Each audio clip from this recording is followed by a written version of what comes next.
Hello there, you're very welcome along to Golf Weekly. So Webb Simpson is your 2018 Players Champion. Tiger Woods, though, was very, very good. And we have some exciting Irish Open news, courtesy of an exclusive interview with Paul McGinley. We are here with thanks as well to the Dubai duty-free Irish Open, which we're all looking forward to this year. And now, Nathan Murphy, very much looking forward to next year. I know all Irish Open courses are amazing. And they're all great. They're all equal. In my opinion, some are more equal than others. And when I heard Paul McGinley do an interview with you this morning to reveal where we're going in 2019, I thought, brilliant choice. Fantastic. Lahinch. Yeah. What a town. What First and foremost. Great. Golf course is great. It'll be a proper old test for players ahead of Portrush 2 weeks later. But Lahinch as a town is... Lahinch is a sort of Portrush, Portstewart type vibe off it. Yeah.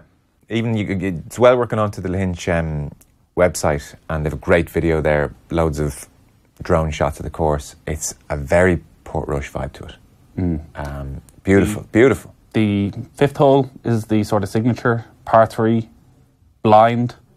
There can't be too many blind par 3s. No. There's a lot of trust you need there. Yeah, and your caddy. You're waiting for that crowd to cheer.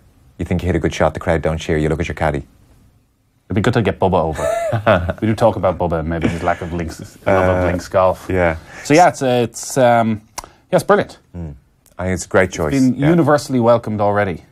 And McGinley, and we'll play the interview you recorded with him this morning, made the point that he really did want it on a links course. Like, if you're coming to Ireland, this is one of our, I don't want to say unique selling point because we're not quite unique, but you think of Irish golf and at its best, it's links golf. As great as Adair and everything is in a different way, it's links golf. I still don't think I've got my head around the fact that the Open is going to be on this island next year. Yeah. It sort of felt like Portrush was this thing that was never going to happen.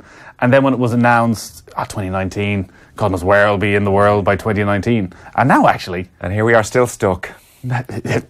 Here we are, still talking the same amount of shite. But I was thinking, I wouldn't even be working in this business. I'll have a proper job. Yeah, we're waiting for Godot or something. Maybe, McGinley was talking about he's going to take a hands-on role for Lahinch, in terms of the broadcast, even down to the broadcast coverage. He doesn't do these things by half. So he'll make sure that Golf Channel are getting the best shots. Have you been up to the Cliffs of Moher? Have you got that shot of the Cliffs of Moher? I thought he was going to go, I'm going to bring in some fresh new voices. And I've got just the guys. That never happened. Interesting. So there's an awkward silence. So we'll bring that interview with McGinley. What time? It was early this morning. It was 9:30. Oh, my God. People give out about this podcast. I was here till 11 o'clock last night. I came in specially for Paul McGinley. Did you? Fair play. Good man. So you did that thing where at 10:30 you responded and go, "Oh, sorry, don't think I can make that." even though I'd WhatsApped you at 2 o'clock yesterday afternoon, you waited till after the interview was done to get back to me and go, "Yeah, no, I don't think that's going to work for me." Such an asshole. There were extenuating circumstances. I was with the rugby people of Ireland yesterday. Oh, you're real supporters. You're a rugby fans. man now. You've turned your back on the golfing fraternity. The Rugby Players Ireland Awards, the Zurich Irish Rugby Awards. Brian O'Driscoll inducted into the Hall of Fame. Players Player of the Year, Keith Earls. Young Players Player of the Year, Jacob Stockdale. Did you even know that these awards existed this time last year? Yeah. This is the first time they'll be on television, though, actually. TV3 this Friday night. They're going out. They've gone all in. All TV3. in. Tuxedo on, everything. So, wow. Yeah, it was good. The rugby fraternity is a good one to be in, even in terms of golf. They like their golf. They all love their golf. And they're members of all the best courses. Yeah. So that's where I was. Any friends of the pod there? Yeah, a few friends of the pod there. Yeah. Any famous friends of the pod? None that I know of. That's upsetting. No. All you care about is famous people. I'm just wondering if a few of the Irish international rugby players would listen to the pod. It'd be nice. I would think they've better things. Confidence boost on this. Better things to be doing. Thursday afternoon. Before we get to McGinley, and then we'll talk about the players afterwards, because I know McGinley had some thoughts on Tiger Woods and Rory McIlroy. Your tweets to @GolfWeekly OTB. Ty Kegerty is trying to figure out which is bigger news today. The Irish Open going to Lahinch, or the fact that there'll actually be a pod today and it's living up to his weekly name. Fran Henry, this is on our discussion last week, is my voice very hoarse? I feel like It's got a nice gravelly tone to it, Joe. Okay. You should stick with this. Fran Henry, if there is to be a fifth major, surely it should be outside of the US. Yeah, that's what we were agreed on yesterday, I think. Fergal O'Shea's just back. Nice picture. Just back from a weekend in Quinta do Lago. Have you played golf there? Top quality courses, says Fergal, and surprisingly good value. I'm fairly sure Quinta do Lago is the sort of place that our overall boss, should really bring his golf podcast, considering he owns it.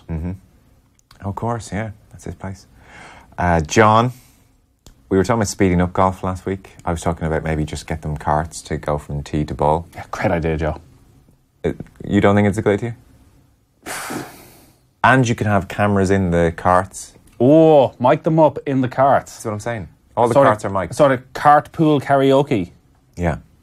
And maybe you do play a bit of music at times and they won't be able but to dance to it if Tiger Woods bopping along to something. I think from a TV point of view, you would lose nothing. You get the really good, high quality cameras in the cart.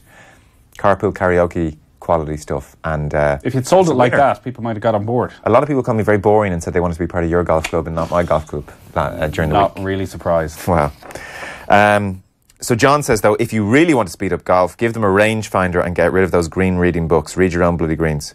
God, giving them a rangefinder, they'd be all day. Can you imagine Jason Day with a rangefinder?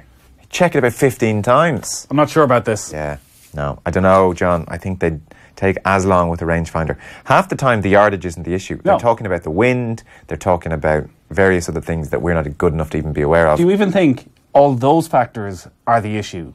Do you not think maybe Jason Day is just in some sort of mental state of mind that he's looking for 8 different excuses to just delay things, just to get himself set? So while they're having the conversation about the wind, and obviously there's a certain degree of importance to it, he's just sort of biding his time. He's just getting his heart rate down a little bit, and he's probably only half listening. He knows exactly what shot he's going to hit. Yeah, I would think so, and probably just has some swing thoughts or technique thoughts he wants to get in his head. Lots of people reading the Tiger book, again at Fion's insistence, because he's not here and he did speed read He's the playing book. golf in Scottsdale this week. Is he? Yes. Bloody hell, I can't keep up with him. At some unbelievable golf club, whose name I have forgot. Right. But he's on some sort of press junket, the usual. And I think he said, yeah, if I could review a bit of golf while I was over there, that'd be great. And they turned up with the Scottsdale equivalent of Portmarnock. Right. Delighted for him. Always. Christian McCourt, though, is reading the book. Have you read it yet? No, I am, as is my way with 2 children, about 15 pages in. Okay. But now that I know we're going to be doing it next week, we definitely I'm going will to speed read it. Because actually a few friends of the pod at the awards last night were reading the Tigers book. This is one of... Oh, we have the author on the show next Tuesday. So we'll play that out in Golf Weekly and see what he has to say. I'm not sure legally what he can say. This is what I was trying to check. If I have the... I'd say do it live. Because the libel laws are different. I don't want Steinberg to be just waiting for the chance to sue the first people outside the US who actually reveal some of the stuff in the book. And I haven't Justin Timberlake did that recently. He sued the Heat English magazine. version of Heat magazine over stories that he couldn't sue in the US for. We've much stricter libel laws as people, I'm sure, know. And he was doing that just to prove a point. Yeah. So it wasn't that he was going to make millions out of this. It was, I'm just setting out a marker here. Yeah. And you'll be doing your research ahead of it as to what people have already said. I haven't even seen a huge amount of comments online from British journalists. No. There's been no review of that book in English newspapers. And there's juicy stuff in that book. Now, Earl Woods we can go to town on. Earl Woods we can go to town on. Oh, the dead can't sue you. The dead can't sue you. Steinberg and Tiger. It was even interesting learning a bit about Steinberg. We'll touch on it next week. I didn't know how this guy... How did he? Came about. Well, in short, Tiger, when he first joined IMG, had a slightly older agent. And this agent, was saying yes to everything. Tiger was raking the money in, but he was doing a lot of corporate days, a lot of small-time stuff, a lot of sponsorship stuff, and blah, blah, blah, blah. I think Tiger's getting a bit fed up with it. And he may have been a bit unsure about IMG, or maybe the guy retired. And so all the money he just made off Tiger Woods. Probably. And they had to find a new guy. And I think IMG said, well, Tiger, meet a few different of our up-and-coming young executives, one of whom was Steinberg. And they met for a coffee or lunch. And Steinberg basically just told him, I will say no to everything for you. I will become your Mr. No Man. I will shoot down all interviews. I will just give you your life back. And Tiger was like, done. Felt he genuinely cared for him. And so Steinberg has the reputation for saying no to everything. I'm always intrigued about that sort of relationship between player and agent when it gets to that level. So you would assume Steinberg needs Tiger. But where does it flip? That Steinberg knows so much that actually he now calls the shots. Well, I wonder. There was certainly a good degree of Steinberg ringing, Steve Williams and saying, yeah, there's going to be a story about a girl in the paper tomorrow. It's not true. Don't worry about it. He's trying to put out fires. Press officer. Yeah, all things to him. Anyway, Christopher McCourt, Tiger's relationship with Mark O'Meara is the most exhilarating part of the book. O'Meara, the overly infatuated girlfriend, and Tiger, the distant boyfriend. Will it ever work out for Mark? Poor Mark O'Meara. I got the impression from the book O'Meara was a bit hurt. Actually, yeah. Sorry, I know I keep giving away snippets. It's only when people say things you think of it. Another reason I really didn't like Tiger. It's like, O'Meara was a great friend to him. Like, really good guy. Stayed at his house at Augusta. That went well. Yeah. Over at the house all the time in Florida. Practiced together. Linked him up with Haney. The father he never had. Well, now, I'm not sure which one it was. I think the best thing to do, Joe, when you're not sure and it's potentially libelous, is just go what's in your heart. Okay, just go from memory. It doesn't really matter what year it is, but it's St Andrews. It's a British Open week. Mark O'Meara is being inducted into the Golf Hall of Fame. So probably 05. I think it is at St Andrews. It's a huge deal for O'Meara. He's surpassed all expectations in his career. And a lot of the pros who are playing that week, like this is the Tuesday before the tournament, or Monday. It's not the Wednesday night. And a lot of pros come. He's a popular guy. Tiger doesn't show up. What? Do you know what I'm saying? This guy is just selfish to a ferociously awful point. And do you get the sense from reading the book that Tiger doesn't show up because it's just Tiger and he's been so self-obsessed for his entire life he doesn't realise he should show up? Or is Tiger not showing up because he thinks O'Meara would expect me to be there, people expect me to be there, I need to be this guy, I need to make this speech? No, I'm not going to do that. I don't know Mark O'Meara or anything. It's a good question. I don't really know. It's hard to work out why someone wouldn't do that in that situation. He's literally in the town.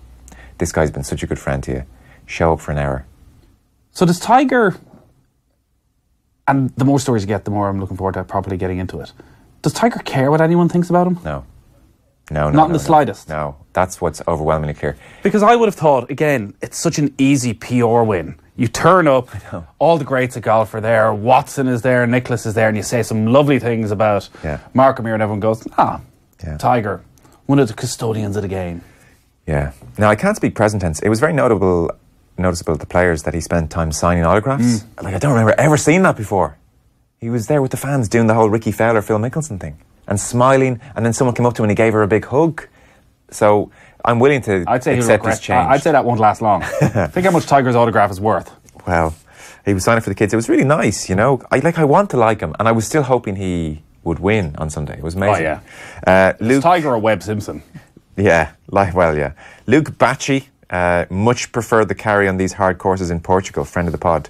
Beautiful picture of very hard ground in Portugal with that ball runs. And then Woodsy says, well, this was during the tournament on Sunday. If Webb Simpson wasn't on that leaderboard, lads, how great would this final round be?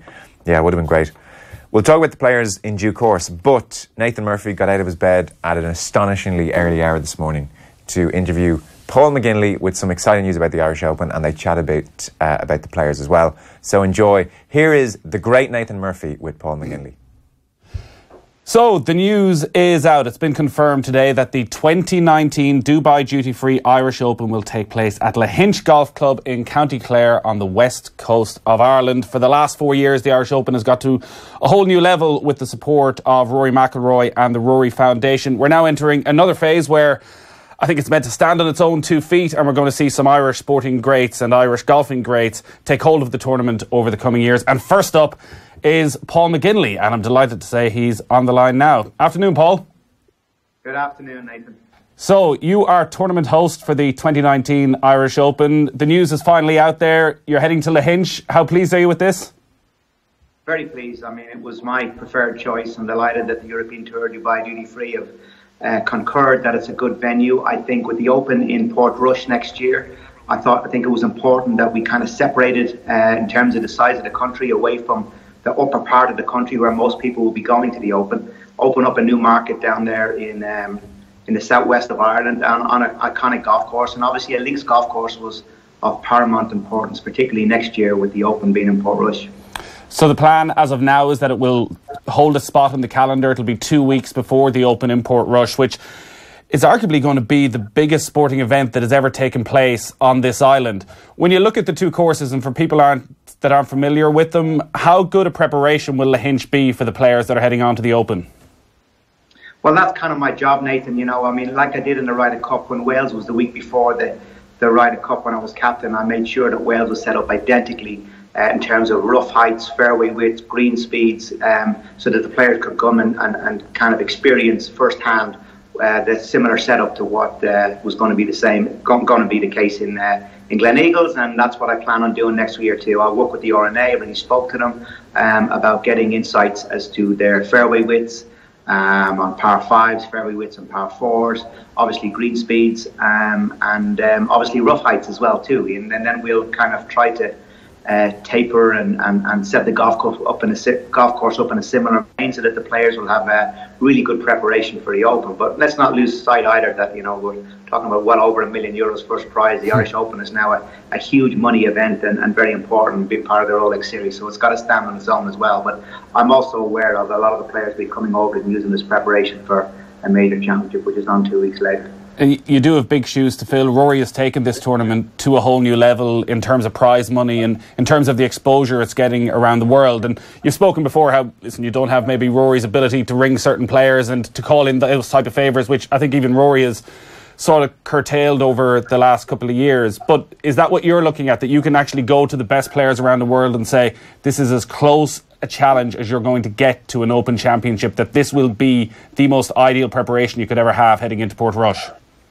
Yeah, that's exactly the point. I mean, I don't want to call in favours. I want the players to come on their own, on their own instinct and say, yeah, you know what, just like Roger Federer goes and plays on grass courts before he goes to play Wimbledon and, on hard courts before he goes to play US Open, I think golfers should be the same. And I think look at the performers and who played well in recent years, particularly on links golf courses at the Open Championship. They've normally played either the Scottish or Irish Open. So I want to continue that vein, and I want to say to the guys, if you really want good preparation, Irish Open is going to provide that, and that's why I'm very keen to work closely with the RNA and make sure that I'm aligned up as close as I can. And if the guys then want to have a week off, they can stay in Ireland, they can practice, we can organise that for them, or they may choose to go and play in Scotland the week after and have 3 weeks in a row on links courses. Because it's a very different form of golf, Nathan, as you know. It's a very, very different form of golf. And, golf in some ways is very generic throughout the world, particularly in America. Same product, same weather conditions, same green speeds on a week-to-week basis. And the links golf course setup is very, very different. Everything from temperature to green speeds to fairways to grasses you play out of, and of course the strong wind. So hopefully the players are going to see it that way too, and we're going to get lots of support. From your conversations when you're out on the PGA Tour and when you're talking to American players, what's their attitude then towards links golf? Because it's so rare that they do get to play it. Do they look at it as a necessary evil? We'll go across, we'll play that 1 week of the Open Championship. Or do most of them actually relish the challenge? Do they look around at the Scottish Open and the Irish Open and think, let's make the most of this 2-3 week spell? Well, it's interesting. That's a really good question. The guys who don't really perform well in the Open are the guys who don't like it. Bubba Watson's a good example. I mean, there's a guy, if anybody who God made to be a great links golfer with the way he shapes the ball, it's him. It's the way he plays the game. Be able to shape the ball as much as he does, control the trajectory the way he does, the creativity around the greens that he does. There's no it's no coincidence that he plays well on golf courses where there's lots of shape on the greens, and he can use that kind of shape to manoeuvre the ball in, Augusta National being one towards the flag. So, but at the same stage, just Bubba Watson's not one of those guys who's embraced the Open Championship, embraced the weather conditions, embraced the wind. And hopefully, one day he's going to do that, because there's nobody more excited than watching the game and how he plays the game than Bubba Watson. So I think a lot of it is attitude. Tiger Woods, from the very first day he turned professional, always talked about the Open Championship and weather conditions. And it's no coincidence that he's got a stellar record in the Open, because from day one he saw it that way. Tom Watson, going back further. Initially, he hated links golf and thought it was so unfair, and then of course he grew to love it and won all those Open Championships. So I think a lot of it is attitude, and if you want to be a major winner and you want to compete in links golf course, you've got to embrace all the conditions and the ground conditions as much as the conditions in the air with the wind. How important a golf course has Lahinch been in your career when you look back on your win in the South of Ireland, turning professional shortly afterwards? Winning the South of Ireland at that course at that time, was that a pivotal moment when you look back in your life? Oh yeah, hugely so. I mean, I didn't know I was going to turn professional when I turned up there in July. I was outside the Walker Cup team. I was hoping to have a good summer, make the Walker Cup team. I'd finished my college in America. I was a good player. I wasn't a great player, certainly by college standards in America. I wasn't an All-American or anything like that. But I kind of set myself a goal. If I didn't make the Walker Cup team, I wouldn't even go to the tour school. And it was different back then, because when you went to the tour school, that was the big leap of faith. You couldn't just turn professional, for the 1 week and then go back if it didn't work out. You had to kind of do it for 2 or 3 years. So it was a big jump for me to do it. Winning the South of Ireland was huge. Because that kind of put me on the Walker Cup team, and from the Walker Cup team I went to the tour school, came second, and I was up and running. So the South of Ireland was really important to me. It holds a close place in my heart. I'm delighted it's going down there. I think it's a great town, great golf course, a golf course that's evolved and got better over the years. Ironically, the five of us are going to do the rotation you mentioned earlier. Rory's the only one, I think, who hasn't won the South of Ireland. So there's not many tournaments we can say that we've got one up on him on. Yeah, it's got such a stellar history. So many of the Irish Close Championships do, and when you look at how Irish players have gone on to blossom, a lot of it seems to go back to what you learned in the real cutthroat atmosphere of Irish amateur golf. Is that still there? We do talk about the lack of Irish players emerging on the European Tour, or is it just how world golf has changed? Is it still as cutthroat? Are we still giving our golfers as many learnings from those amateur tournaments in this country? I wish I had more time to talk to you about it, Nathan. I think it's a miss that we've got at the moment in amateur golf. The Golfing Union of Ireland do a brilliant job. I mean, if you look at all the guys who have come through in recent years, Paul, Rick, Shane, Darren, me, we all, and Rory, we all dominated the Irish amateur scene in our last years. And what I mean dominated scratch cups, dominated these championships. We weren't winning them, we were getting to finals and semi-finals. It was a great breeding ground.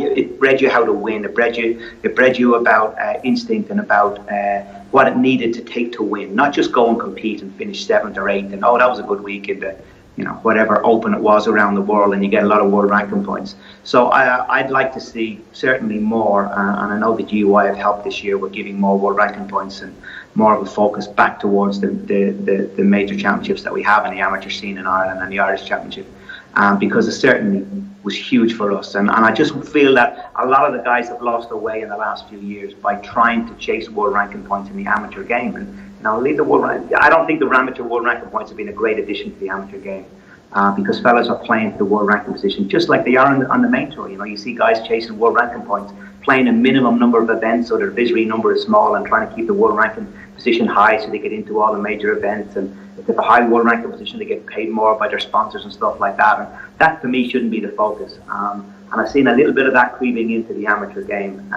which I don't like to see, because amateur game should be about having fun, should be about playing as often and as much as you can, particularly in your home country, because those courses where we have the championships in Ireland are all on links golf courses. Then we had some super scratch cups, Mullingar, Carlow, 72-hole scratch cups that were great breeding grounds. I mean, Patrick's talked a lot about this as well, and we're all aligned with this. That certainly stood us in good stead, and it's a shame that over the last few years that hasn't seemed to be the way, as the amateurs have kind of travelled around the world a lot more. Yeah, when we have a bit more time, we might get into it in a bit more detail. Paul, you're back in this neck of the woods then for a couple of weeks. Big tournament at Wentworth next week, the flagship event of the European Tour with the BMW PGA Championship. But having been over in America, and I know as well you were down in Adair Manor, you've got to spend some time and talk with Rory McIlroy, because the last time we spoke to you was the day after the Masters, when we were all wondering what the hell happened to Rory and why it never really worked for him. And I think your feeling at the time was that it wasn't pressure, that maybe he just ran out of gas with everything that had happened on the Saturday night. Having spent a bit of time with him, have you a bit more of an insight into what happened on the final day at Augusta? Yeah, I think certainly the energy levels were one thing. Managing our energy levels is a very important thing. And the expectation on Rory, and the commitments that he gives, particularly in the media, and how open he is in the media, drains a lot of energy from him. It's one of the endearing things about him, but there's also a cost you pay for that. So I think that was part of it. I think, he was chasing down. I don't think he gave enough credit or realised how good a competitor Patrick Reed was. And, the positioning really going into that last round was, I got a chance here to win the Grand Slam, but I'm chasing a formidable competitor, a guy who took me down in the Ryder Cup in 2016 when I gave it my best shot, a guy that's got a 3-shot lead on me. That's a huge lead, and a lot of guys in the rearview mirror. So I think it was a tough challenge that he faced. I don't know if he was properly prepared for it. I mean, only he can answer that. But what we saw in Rory was, he unraveled very quickly, and that's what made me think, where was his energy level? Because when you're playing and you're competing, if you have an extra gear to go into, that's when you're at your best. And it didn't seem like he had that extra gear to go into. When he missed that short putt in the second, as we all saw, it kind of unraveled very quickly. His confidence dissipated really quickly, and that was kind of the worry. That was the kind of worry of what happened there, because you wouldn't consider him a guy who falls under pressure. He's won so many tournaments around the world. And I saw a statistic last year when he passed his 29th birthday last week that only Tiger Woods and Jack Nicklaus have won more tournaments at that age than anybody in the history of the game. So sometimes we're very hard on Rory. We lose perspective of how well he's actually done. I know it's been a few years since he's won a major championship, but he's certainly keen on doing it again. And one of the reasons why we're taking over the hosting of this Irish Open is that he's trying to clear up his diary in so many ways in order to focus really on his golf. And that includes when he gets to weeks of major championships to take as little out of himself as possible and leave it all on the golf course. It hasn't really clicked from since the Masters either, culminating in that miscut at the Players' Championship at the weekend. Is this a different type of challenge he now faces mentally? Because he had that 3-4 month build-up to Augusta where he sort of took a stock take on his life and tested everything and came back, he felt, at the peak of his powers, showed that at Bay Hill. And then when that doesn't happen and you can't seal the deal, suddenly you wonder, well, did I do everything right? Do you look at him now and think, actually, there's maybe some question marks about where he's heading over the coming months, and that maybe he's questioning himself if he's done everything right over the last 6 months? Well, I think he's on track, Nathan, to be quite honest. I think, but the Masters was a body blow. There's no doubt about that. It was a body blow. I think everybody can see that. He'd be the first to admit that. He's going for the Grand Slam. Only 5 people in the history of the game have ever achieved that. He's still only 29 years of age. He sees that, and that's where he probably preempted his statement a couple of weeks ago, where the Masters is the biggest tournament, and it is because he hasn't got the Grand Slam yet, and it's the one thing that he's missing. I think he's on track. The important thing is now to bounce back. TPC last week was not Rory's golf course. I mean, if ever you wanted to illustrate a golf course, my belief has always been horses for courses in professional game. If you ever wanted, where were all the big hitters last week? Why did the shortest hitter in the field, the guy who finished last in driving distance, but number 1 in driving accuracy, win the tournament? Because it's horses for courses. And that was a golf course that doesn't really suit Rory. He's got a decent record on it, but not a very strong record. Wentworth, that he's playing next week, I know he's won there in the past, but again, it doesn't play into his natural instinct, which is long straight driving. There's not a lot of corners and doglegs that he can take over. It's very tight. So again, I mean, I know he's there. He has won in the past in Wentworth last week, but again, it's not a golf course that suits him. The next one is the US Open. He'll probably play Jack Nicklaus Memorial. That is a golf course that will suit him, and expect him to see playing well on that one. But one of the things that he has to add to his armory is this ability to play golf courses that don't particularly suit him. And that ability to be patient. We all know how great he is when he's on the front foot and he's flying around somewhere like Quail Hollow and shooting 63, and bringing golf course to his knees that's 1,000,000 miles long. But one of the things I certainly would love to see is that ability, like Tiger Woods did in Hoylake, to kind of tone it down a little bit and still play that patient golf and play irons off the tee and good course management and control a golf tournament, even though it doesn't particularly suit you. And I think that's there's excitement in doing that. It's like I watched Atletico Madrid last night. The way they play football, okay, you can score a goal, but man, when they scored that first goal, it was game over. They know how to shut up shop better than anybody. So I think sometimes we get lost in golf in terms of how great these players are in the front foot, but playing on the back foot should be a skill and something we all should kind of admire as well too. And I think that's something that Rory has to add to his game. We all know how good he is when he's on the front foot. Is it something you sense he's very aware of? I do, yeah. Yeah, I do. You know, he's a great historian of the game. He knows all the great tournaments, how to play it. I mean, Shinnecock now in a few weeks' time, that's going to be a different story. You know, last year we played Erin Hills, 7,800 yards long. No surprise Brooks Koepka won the tournament. I mean, if ever there was a golf course made for Brooks Koepka, that was it. Unfortunately, Rory's coming back from injury last year. That would have really suited him as well too, but he was just on the back of just one of his first tournaments back after a long spell out with injury. He wasn't ready. Shinnecock's a different story. There's going to be a lot of irons off the tee. There's going to be a bit of wind. There's small greens. It's a links-style golf course right beside the ocean. So, again, I'm looking forward to seeing how he's going to adapt to that challenge. And as I say, there's excitement in that challenge as well. Okay, he can't take off the head cover and belt driver down every hole, but you know, there's a huge skill and a mindset involved in playing courses that don't particularly suit you. You mentioned Tiger Woods, and it's remarkable when you look at the viewing figures from the Players' Championship last week, the jump over the past couple of years to last Sunday when Tiger, I'm going to say, is in contention, even though Webb Simpson never looked as though he was going to throw away that tournament, but Tiger was on the leaderboard. He was making a charge over the weekend. You were there at Sawgrass. What was your sense of where Tiger is now 3-4 months into this comeback? That was the best I've seen him, Nathan.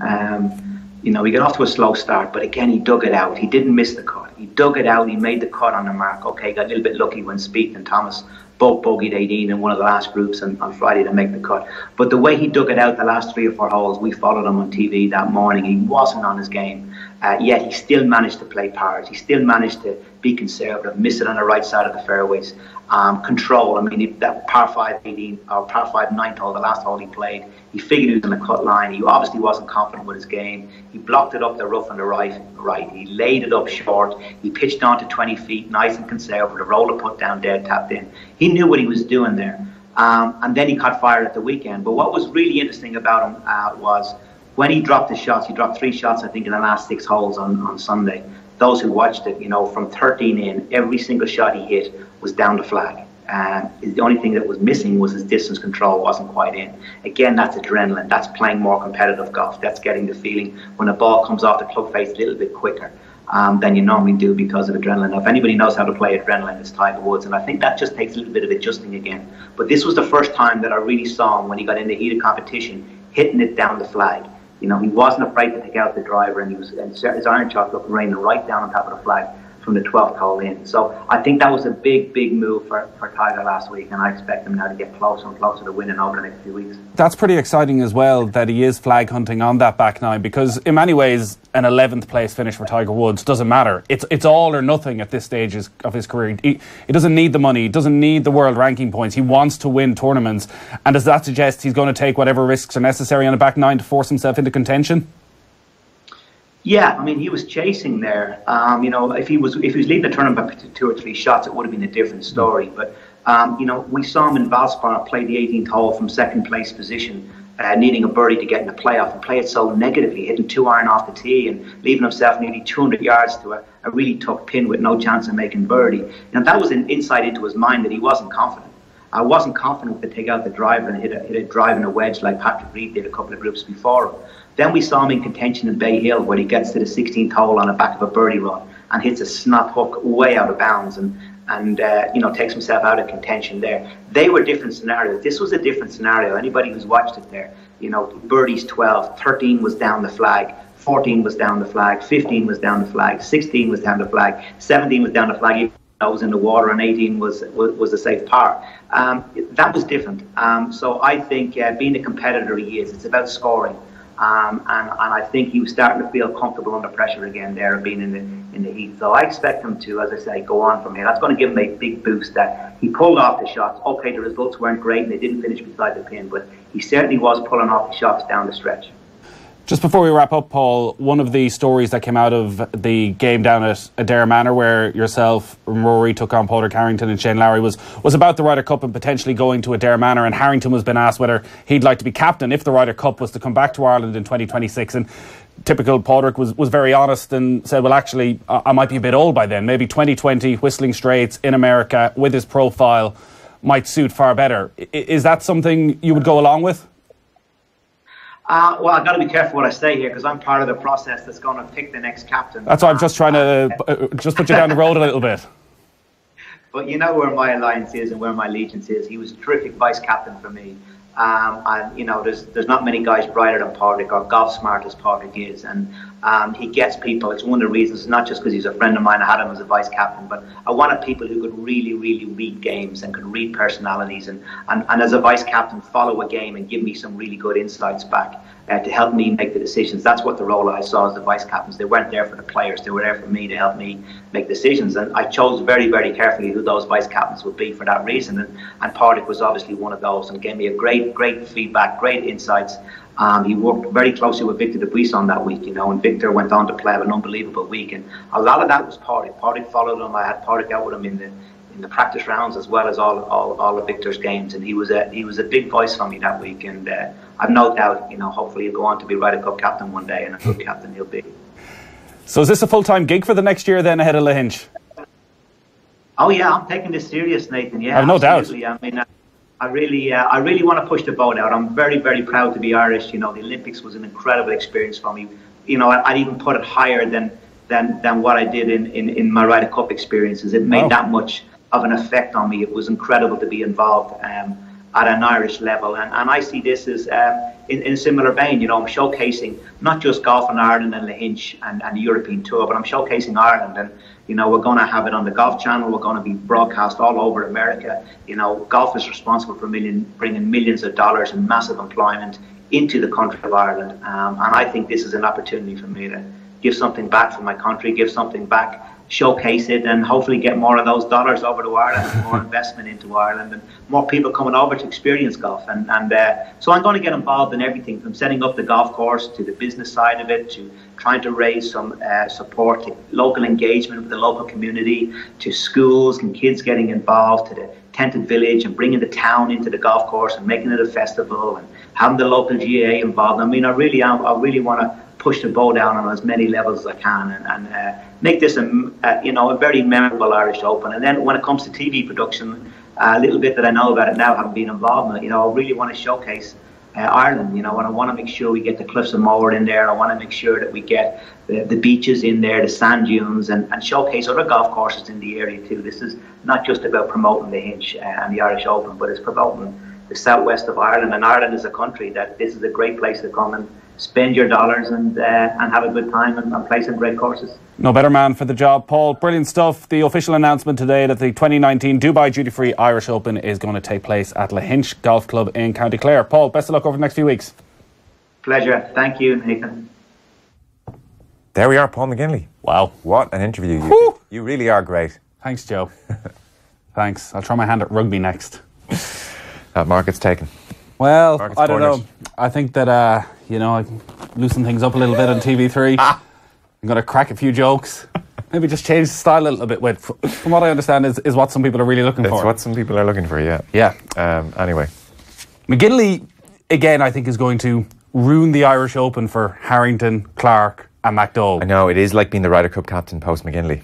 So he was saying there how he preferred being the Olympic captain to the Ryder Cup captain. Yeah. That he took that even more seriously. Genuinely patriotic. He properly steps up. You can tell, even listening to him, yes, I am now taking the Hinch and putting it out to the world. Yeah. And I'm going to put everything on the line for the next year to make this as successful a tournament as possible. Forget about Portrush. Forget about everyone saying that the Open is going to be the big event. This is where you want to be. And you just know he will do it. He's an incredibly impressive man. He is going to tick all the boxes. He knows all the right people. Attention to detail. He's a brilliant operator, and I mean that in a good sense. Like he's a really good people person, and people can spot someone who's not genuine. Genuinely good fella anytime you talk to him, and he'll pull in all sorts of favours. And you just know this thing is going to be innovative and good, and it's a great course. And if it gets the weather, it's going to be fantastic. I think his brilliance is in being able to negotiate and call in favours of a different type. So he can't do the Rory thing and ring up Sergio and say, will you come over, I'll play your tournament. But he can ring JP McManus and say, hey, if we ask Tiger to come, can he stay in Adair Manor for the week and we'll look after him and make him feel at home? Yeah, 100%. Sure, whatever he wants. Does he need the private jet straight over and straight back after the tournament? Yeah, of course we can do that. So I would expect there'll be a good field. And we had him on about 3 months ago talking about this, and he was trying to figure out what his role would be in comparison to what Rory has done for the tournament. But something as obvious as, well, I'm going to ring up the RNA, I'm going to ask them how they're laying out Portrush 2 weeks later. We're going to have the same length rough. We're going to have the same speed greens. We're probably going to shape the course in a certain way that it's the perfect warm-up. It's playing Portrush 2 weeks beforehand without taking away from Lahinch in its own right. Like, it's all smart stuff. I know. It's simple and smart. The smartest stuff is often so simple. Like, really smart people make things look easy. A good football manager, that team just fits together and it looks easy. So I'm really excited. It's a great move. And you know, I was just saying to someone the other day, like, okay, it seems to go up north and then south every second year, and that's fine. And I know Killarney was a number of years ago now, but I think we do need to bring the Irish Open to places it doesn't usually go to. As much as we like the convenient Dublin type courses, like, there's great courses in Connacht, like iconic Irish courses in Connacht. I think the West of Ireland really deserves an Irish Open soon. I would like that to be on the horizon for it. Some Joe would say that Lahinch is in the West of Ireland. Northwest Clare? That is as West of Ireland as you get. Yeah. I like Connacht, but I'm with you. But that's what I'm sort of saying. It's great to see it going in that direction, so that the West of Ireland doesn't feel forgotten. Or something like that. Yeah. Now, I'm not enough of a golf expert to know if those courses are up to like this, that, to host a tournament, and you know, Enniscrone's such a small village, and the infrastructure you need and all that stuff. Well, if you've been to Ballyliffin, I think anything is possible, Joe. But I think it's great it's going to that part of the world as opposed to just always Dublin or around Dublin. Well, it'll take over. Now, Lahinch isn't the biggest place, but they're used to having probably 25 stag and hen parties every weekend. So there's hundreds of holiday homes, and there's plenty of options for getting down there. And actually, there's a hell of a buzz. You can see it online already that people are genuinely excited about getting down to Lahinch because of the quality of the course. He was interesting on Rory and didn't really divulge a huge amount of what they were talking about at Adair Manor, but how Rory needs to maybe learn to appreciate the challenge of different types of courses. So the players, Sawgrass doesn't suit Rory's eye, doesn't really feel Wentworth, the new Wentworth, even though Rory's won there, will really suit his eye either. But that actually maybe mentally needs to look at it in a different way of, how do I conquer this golf course rather than, well, this course just doesn't fit my eye. Yeah, see it as a fun challenge almost. Exactly. So said Tiger at Hoylake, just leave the driver in the bag. Yeah. He didn't hit one bunker in Hoylake all 4 days. Plenty of bunkers there. So looking back on the players then, I mean, McGinley is impressed with Tiger, as we all were. He started Sunday 11 off the lead. He reached the turn in 32, then had birdies at 11 and 12. He was suddenly within 4. It was amazing. It was exhilarating. We all lost our minds. This was as impressive as Tiger has been on his comeback. It was just, he said himself on the Sunday, God, everything was pretty good here. I'm very close to winning. There is still that one question mark, though. If he was 1 shot behind rather than 4 shots behind, would he have produced the same type of shots? So McGinley touched on that. Was it at the Valspar where he got within 1 and then he hit this horrible hook and it all just fell apart very quickly? McGinley thinks that once he gets his distance control right, that he was going for pins, he was taking the risks, he was able to hit the shots. There was still maybe that tiny 1% of rustiness, but still it's exciting. And it still feels as though there is an extra level. It still feels like he's playing well, but that if he's 1 week, imagine what 1 win might do for him at any tournament does for him. Maybe he just goes, all the doubts are vanish instantly. Yeah. I do, for all the critiquing I've done of him through the book mainly, I'm just retelling the worst stories, I suppose. And the book obviously focuses more on the negative. That's kind of how these things work.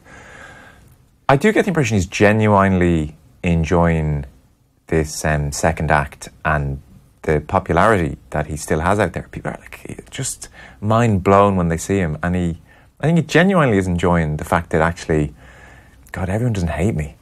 I mean, I went through some weird stuff. People want me to win. Yeah, I think he's enjoying it. Rory didn't do much. Course doesn't suit him. No, missed the cut. It was dullish aside from Tiger, just because Webb Simpson. I thought it was very intriguing around the time Tiger was on his charge, and Webb Simpson shot a 73, so he didn't have his best stuff on the Sunday, to say the least. He was hanging on in there. It's obviously very, very tough to win with the lead. I thought, at one point I texted the WhatsApp group and I said he's cracking. I said he's so close to cracking here. In fairness to him, he did really well. First in strokes gained putting, first in driving accuracy, third in strokes gained around the green, the shortest hitter in the field for the entire week. That's the kind of course that suits him. It's been coming as well. He's definitely had an improvement, particularly in his putting over the last sort of 3-4 months. Well, what are we making of this business now where they're this is anchoring? They're clearly anchoring. The sort of Langer style, sort of pushing the rules as close as you can to the limit. If it's within the rules, it's within the rules. Have you seen some of Tiger's stats? So he's inside the top 10 on tour this season in strokes gained total, and even his world ranking. So he's slowly moving closer to the world's top 50. Yeah. But if it was just on this year, he'd be almost in the top 10. Yeah. Like he's that level of high quality consistency. Clubhead speed, putting from 3 feet, strokes gained around the green, round 3. Clubhead speed on average 121.6. Wow. Putting from 15 to 20 feet, holding 30% of them, scrambling from the rough. So it is just probably those few doubts off the tee. But again, the viewing figures at the weekend were off the scale. He was very good off the tee a lot as well. I mean, some of his drives were just fantastic. He was hitting the stinger. Yeah. Did you see the one, the PGA Tour tweeted? It's gone viral. But he hit it again on the final stinger. day. Oh my God, it's unbelievable. It's just unbelievable. Some of the shots he hits. Even at one point, I think it was McGinley on commentary, and he just said, like, that's just perfection from Woods. You know, it's just like, like Webb Simpson just can't hit that shot in his dreams with this kind of weird, ugly swing. And it was brilliant watching himself and Spieth together. Yeah. And Tiger's playing better golf than Jordan Spieth. Spieth's playing brilliant golf, except he can't bloody putt. I don't know. It's starting to... I mean, he's definitely human. He is. And he's not quite... maybe Rory's probably statistically a better putter than him this year. He's playing so well, all he needs is a half-decent week on the greens, and he's going to win a tournament. But he can't seem to find that at the moment. No. It's slightly strange. He's playing this week, so... they're at Trinity Forest Golf Club in Dallas, Texas, designed by Ben Crenshaw. First time they've done the AT&T at this golf course. No trees at the Trinity Forest Golf Club. I'm not sure why it's called that, but it is. Undulating greens and runoffs, I'm told, which make your iron play very important. The short game is key. Billy Horschel, obviously, is the defending champion. Seamus Power's playing, Padraig Harrington's playing, Graham McDowell's playing, and Spieth is there, obviously. Interestingly, Spieth was saying, when I play in Texas, I never have a beer or two, even on the Tuesday, because I get dehydrated so easily. No steaks, no beers. I don't know. That is interesting. Was that the highlight of his press conference? Yeah, it was kind of up there. And then on the European Tour, we have the Belgian knockout, no less. So it seems Niall Horan... Go on, Joe. Explain the Belgian knockout to us. Well, I can. Niall Horan, it seems. Thomas Peters has revealed he took inspiration from One Direction's Niall Horan with regard to the format for this week's inaugural Belgian knockout in Antwerp. So Thomas Peters is the favourite, 18-1. Jorge Campillo is the second favourite on 22-1. Nicholas Cole starts there. It's not a great field, I won't lie. The format, if you're interested, is 2 days, first 2 days, stroke play. So just your standard stroke play for the first 2 days. That will establish a top 64. And then we're into 9-hole matches under a hybrid stroke play, match play format over the weekend. Don't ask me what the hybrid of the stroke play, match play is. And I shouldn't really be going with, I think the first 3 rounds are stroke play and the last 3 rounds are match play. Well, I'll just keep reading then. Three rounds of knockout matches under stroke play rules take place on Saturday, and then on Sunday there's quarterfinals, semi-finals and final. Peter said, I've played a lot of match play when I was young. I loved it. I still love it. There we go. We'll see how it goes. And then one strange one to finish was the Lucas Glover story. Yeah, this was slightly bizarre, and one of those that sort of seems funny when you read it first and then realise, whoa, this is actually a little bit more serious than you would When did this have seem suspected. funny when you first read it? Well, I didn't see who it was, or it was, wife attacks golfer after terrible round of golf. I'm like, God, she really lost it. So Lucas Glover, a former US Open champion, was allegedly attacked by his wife after playing badly at the Players' Championship last week. Krista Glover was arrested after a row in their house at Pontevedra Beach. She was charged with domestic battery and resisting arrest. If found guilty, she could face 1 year in jail on each misdemeanour count. According to an incident report, Lucas Glover tried to ensure that deputies wouldn't arrest his wife of 6 years by changing his witness statement, but because both Glover and his mother suffered visible but minor injuries in the altercation, Krista Glover was taken to the local jail in handcuffs. Yeah, shocking stuff. Report as well said that there definitely was an argument after he missed the cut with the 78, and his mother tried to intervene, and Krista Glover began attacking her. Arresting officer noticed cuts and blood on the arms and clothing of Glover's mother. So Glover went on Twitter and said there wasn't an altercation, everyone's fine. Won't say too much more about it, I guess. We're sort of rubbernecking. I just thought that some of the stories were interesting because it goes, and since he had a bad day alongside Tiger Woods, Dustin Johnson and Justin Rose, so this was in a British publication, it's, how can we get Tiger, Dustin and Justin into the search bar? Right. I don't think Tiger had a bad day on Saturday. No. Strange. I know. Well, hopefully they sort it out. Before we finish up, we're going to keep the instruction tips coming. So Brian Boschel had us out at the Pelts Academy a couple of weeks ago and brought us through various aspects of the short game. We played the bunker last week. One or two people tweeted saying they found the low hands at address. Oh, yeah. A really good tip. I can confirm it is. So here is Brian on just your standard edge of the green. It's the shot most of us mid-handicap types are going to have to play a lot, where we get it up in and around the green, and then our score will be dictated a lot of the time by what are we going to do then. So here's how to chip it close. We're here at the Dave Pelts Academy at Castle, as you know, on Golf Weekly, the Golf Weekly podcast. We're continuing our instruction section. We have Brian Boschel here taking us through various aspects of the short game. So Brian, we're coming to the easy one. This is the money maker. Well, this is pretty easy in many ways. Though there is an interesting point you made whereby this really is where people can massively improve their short game, as opposed to putting. Like, you had a great stat that from outside 10 feet or something on the PGA Tour, the stats are not as good as we all think. No, it's very surprising. So when we look at chipping, it's the one shot that can really improve your putting. Yeah. And people often look at us as if we have 5 heads when we say that to them, because if you can chip it close enough, you're going to hold a lot more putts. So what we would do is, if you can get the ball inside 3 feet, your conversion rate with the putter is above 90%, so you're going to hold a lot of putts. Yeah. Outside of 6 feet, it's below 50%. So outside of 6 feet for amateurs? For amateur golfers. It's 50%. Just over 7 feet for a tour player. One of the key ingredients when it comes to a chip shot is we want to land the ball early on the green, and we want to let it release to the hole. So a lot of people get the issue, they look at the flag as their target. So one of the things that leads to is quite big backswings. Yeah.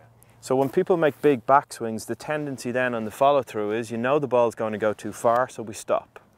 So our target in terms of swing length is where we actually want the ball to land, which is only a couple of feet on the green. And then in terms of club choice, I've got an 8 iron here in my hand. If we land the ball early on the green, it will roll to the flag. So the choice of loft is more to do with controlling the distance of the shot than anything else. To become good at chipping, one of the key ingredients is we have to hit down on the golf ball. So a lot of people will understand the idea the ball does need to be back in the stance to hit down to produce a low running shot. But what a lot of people misunderstand is their body position. So we'd see a lot of students put the ball back, but then lean back with their upper body, which causes either sticking the club in the ground or try and stop the club hitting the ground and hitting a thin shot. Okay.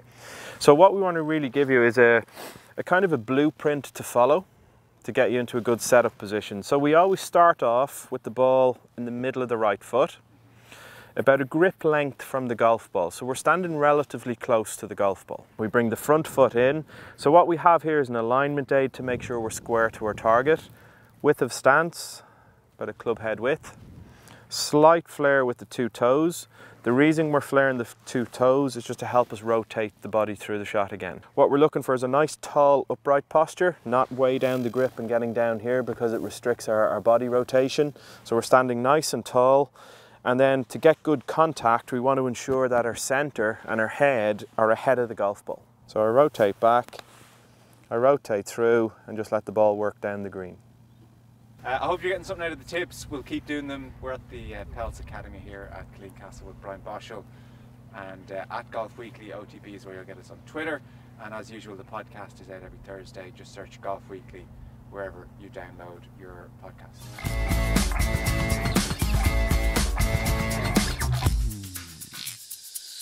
So great stuff there from Brian Boschel. All of those videos are up on our Facebook page as well. The overriding thing I took from that whole day, and it's one of these things that from reading magazines and just thinking about golf anyway, that intellectually you know and therefore you feel you're doing it, is, and he said it's true of basically everyone who comes to him, even though they say the right things and they say, oh, what you do is, everyone when they're chipping just let their hands go and stop moving their body. So he's saying, you can't emphasize enough for all of these shots, even for a flop shot, which I found hard to believe, but just take the hands out of it, and it really is just turn and turn. Like, everyone just stops and just lets the hands go. Get the shoulders moving. Just, yeah, exactly. Shoulder, turn, and shoulder, turn. And it's just, like, even to the point, get your right heel off the ground. Like, really turn.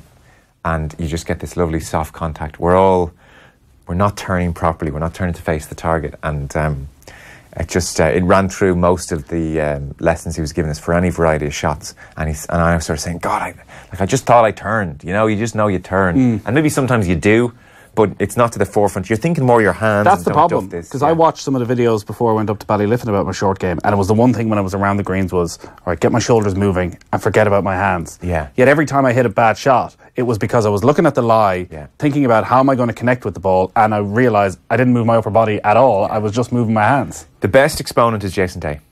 If you just YouTube Jason Day right now, he is dead-handed. So just such dead hands, and it's just shoulder, shoulder. And as Butch Harmon was saying just over the weekend, he's like the best chipper around. Contact is always so good. So it's really worth trying messing around with. Just if you can, dead arms, dead arms, dead arms. Take your wrists and hands out of it. I promise you, it'll be a billion times better. So we'll bring you more tips from Brian Boschel. It's a short and sweet Golf Weekly this week. We'll get Fionn back in the mix next week. We've a very important meeting to go to about our Irish Open coverage. Yeah. So if people would like to do our job for us as usual and send us ideas of what we should do over the week up at Ballyliffin, that'd be just great. Okay. As long as it doesn't involve us getting out of bed too early. No extra work. Well done to you for interviewing Paul McGinley. You saved the podcast this week. It's a low wattage podcast this week, not our greatest work. But next week we will have the author of that Tiger Woods book, and I guess we'll all chat a bit about it as well, so that'll be a bit of fun and whatever else is going on. That is us for another week. Wentworth. Is it? Next week. Wow. We're in a sweet spot in the season. Okay, Wentworth, fantastic. Well, we'll be over to the course there. Maybe Nick Dye or someone might be there, and we can check in. So we'll do that next week, and we'll talk to you then. Good luck.